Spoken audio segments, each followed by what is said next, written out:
Vincent Parisot, RTL Matin. Il est 8h moins 10 et donc ce matin sur RTL, Jean-Michel Apathy, vous êtes avec le président du Nouveau Centre. Bonjour Hervé Morin. Bonjour Jean-Michel Apathy. Avez-vous été surpris par le renoncement de Jean-Louis Borloo? Je ne m'y attendais pas, je ne le savais pas.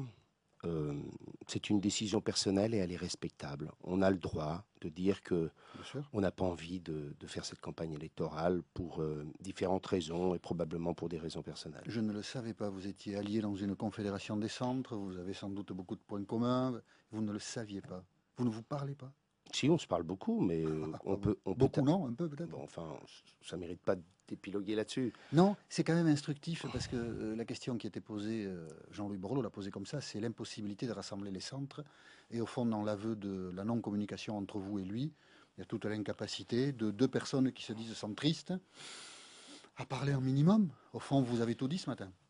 Non, je pense que le rassemblement des centres, c'est une épreuve de longue haleine et que ce rassemblement des centres, il ne s'effectue aussi que par une candidature à l'élection présidentielle. Vous ne pouvez pas considérer et légitimer l'idée d'avoir des parlementaires, de vouloir exprimer une voix à l'Assemblée nationale si vous refusez de porter un message politique et un projet politique devant les Français. Quel est le sens d'un parti politique si ce parti politique décide de renoncer? Moi je dis, il faut un candidat à l'élection présidentielle pour le centre.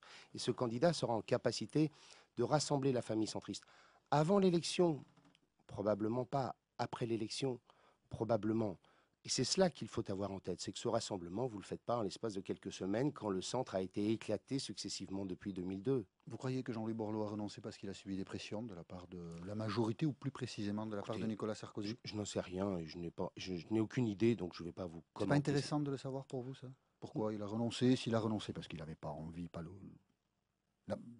le moral pour y aller, j'allais dire le courage, mais j'ai hésité, ou alors parce qu'on a fait pression sur lui. Il a dit qu'il avait été victime de pression. Écoutez, vous lui poserez la question quand vous On lui posera. Le centre a un candidat naturel, François Bayrou, qui a dit hier soir qu'il était déterminé. Donc ça finira pour vous comme en 2007. Vous soutiendrez François Bayrou? Je vous dis que, je ne vais pas me cacher derrière mon petit doigt, j'ai quitté le gouvernement il y a 1 an. J'ai fait un tour de France. J'ai écrit un livre dans lequel j'ai effectué nombre de propositions qui sont d'ailleurs très souvent proches de celles de François Bayrou.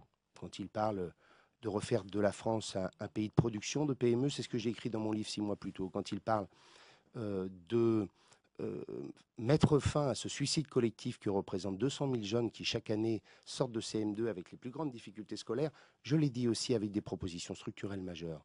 Bref, sur nombre de sujets, nous sommes du même avis. Mais il y a une immense différence entre lui et moi. C'est que moi, je sais où je suis. Je ne suis pas dans l'ambiguïté. Je sais que si je ne suis pas au second tour, eh bien, j'appellerai à voter pour un candidat de droite. Parce que j'estime que mon socle de valeurs sur la responsabilité individuelle, la liberté d'entreprise, la réforme de l'État m'amène à être avec un candidat de l'UMP. J'ai entendu François Bayrou hier soir, ou tout du moins j'en ai lu les dépêches. Il dit « Je suis le rassembleur des centres ». Mais très franchement, je connais bien François, j'ai fait 2 campagnes avec lui. On devait être, 200 parlementaires. Le MoDem, c'est combien de députés aujourd'hui? 2. Il n'y en a plus. Il a 2. Donc, pour s'opposer rassembleur, faut-il encore l'avoir fait durant sa vie politique? Vous avez une formule étrange, Hervé Morin, là, dans votre réponse un petit peu longue. Pardon? La formule étrange, vous l'avez entendue? Si je ne suis pas au second tour. Non, mais parce que j'ai toujours très clairement... J'ai dit, Jean-Michel Apathy, 2 choses. Il y a quelques semaines, quand on se rencontrait, vous me disiez « Mais comment vous ferez le choix entre Jean-Louis Borloo et vous-même » Je vous avais dit, rappelez-vous, et je l'ai fait sur toutes les ondes, je vous ai dit « Vous inquiétez pas, les choses se décanteront naturellement. » Vous aviez raison. J'avais raison.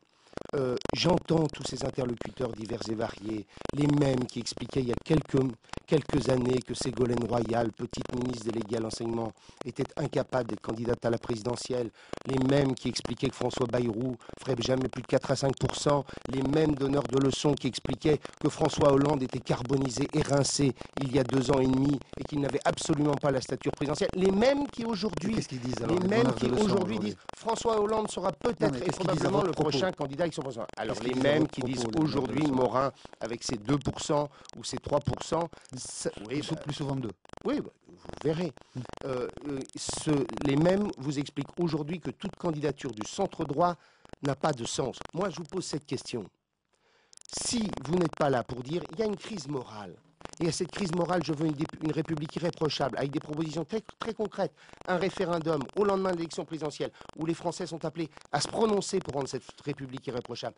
Si vous n'avez pas quelqu'un pour dire, il y a en France des forces d'innovation, de modernisation, une énergie incroyable, et c'est à force d'avoir un message de sinistrose, de chape de plomb sur le pays qui l'empêche de se transformer. Si personne ne dit cela, si je ne suis pas là pour dire cela, qui le dira? Personne. Donc, vous le direz, donc vous serez candidat. Vous avez eu Jean-Louis Borloo depuis dimanche soir? Je lui ai envoyé un message. Il vous a pas répondu? Bon, écoutez, vous pouvez comprendre qu'il y a des moments aussi, on n'a pas envie forcément de parler. Voilà. D'accord. Et donc vous ne savez pas, par exemple, puisque vous serez candidat, si vous soutiendra?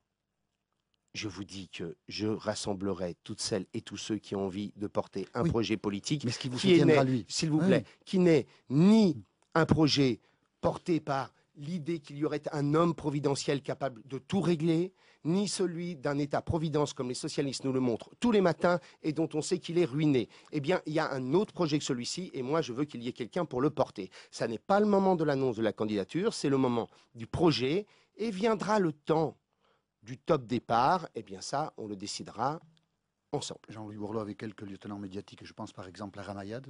Ramayad vous a appelé par exemple hier, elle vous a dit allez vas-y Hervé, maintenant c'est toi qui reprends le flambeau? Écoutez, je ne vais pas non plus vous faire part de toutes mes conversations téléphoniques chaque matin. Non, voilà. mais vous avez raison. Voilà. François Bayrou disait vouloir rassembler les centres, c'est comme vouloir mettre des grenouilles dans une brouette, elles sautent tout le temps. Et finalement, Oui. on se dit l'image non seulement est assez drôle, mais elle est peut-être pas fausse. C'est vrai qu'en tant que sauteur, il a été pas mal. Aussi proche de... appelant les socialistes à un parlement de l'opposition, faisant tribune avec Marie-Georges Buffet, et aujourd'hui nous expliquant que peut-être que finalement c'est au centre droit qu'il y aurait... C'est pas mal non plus. Hervé Morin, il n'est pas sûr d'être au deuxième tour de l'élection présidentielle, donc il y sera au premier, était l'invité d'RTL ce matin. Ah, vous aimeriez tellement que je vous le dise. Non, mais vous l'avez dit. Non, là, vous l'avez clairement dit. Ah hein, ouais, mais- vous l'avez dit, vous l'avez dit. Merci beaucoup. En tout